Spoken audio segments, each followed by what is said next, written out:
Cinema ரகசியம் நேயர்களுக்கு வணக்கம். பாடல் பதிவு செய்யும் போது ரெக்கார்டிங் நடக்கும் இடத்திற்கே வந்த எம்ஜிஆர் பாடலை கேட்டு ரசித்ததோடு வாலிக்கு பாராட்டுக்களையும் கூறியுள்ளார்.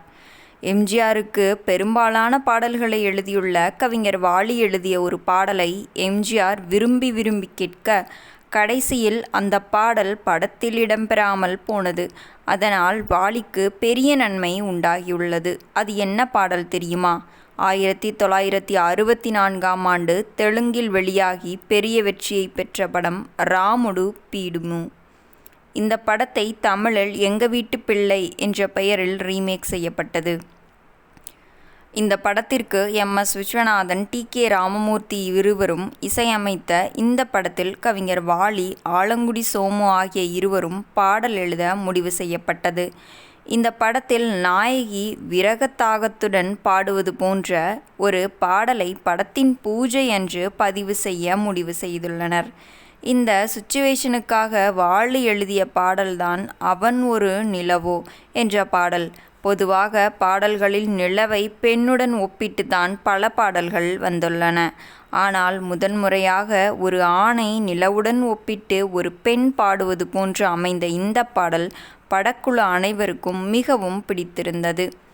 எம்ஜிஆர் பலமுறை இந்த பாடலை உருகி உருகி கேட்டுள்ளார். அதேபோல் பாடல் பதிவு செய்யும் போது ரெக்கார்டிங் நடக்கும் இடத்திற்கே வந்த எம்ஜிஆர் பாடலை கேட்டு ரசித்ததோடு வாலிக்கு பாராட்டுக்களையும் கூறியுள்ளார்.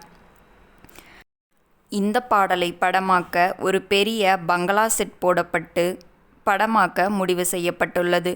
ஆனால் நாயகன் நாயகி டூயட் பாடலாக முடிவு செய்யப்பட்ட நிலையில் நாயகி விரகதாகத்துடன் நாயகி தனியாக பாடிக்கொண்டிருக்கும் போது எம்ஜிஆர் எப்படி நடுவில் வந்து டூயட் பாடுவார் என்று யோசித்த படக்குழுவினர் இந்த பாடலை நீக்க முடிவு செய்துள்ளனர். இந்த செட்டில் எம்ஜிஆர் சரோஜாதேவி இணைந்து பாடுவது போல் குமரிப்பெண்ணின் உள்ளத்திலே பாடலை வாலி எழுதக் கொடுத்துள்ளார். இந்த பாடல் நல்ல வரவேற்பை பெற்ற நிலையில் படமும் வெளியாகி ரசிகர்கள் மத்தியில் நல்ல வரவேற்பை பெற்றது.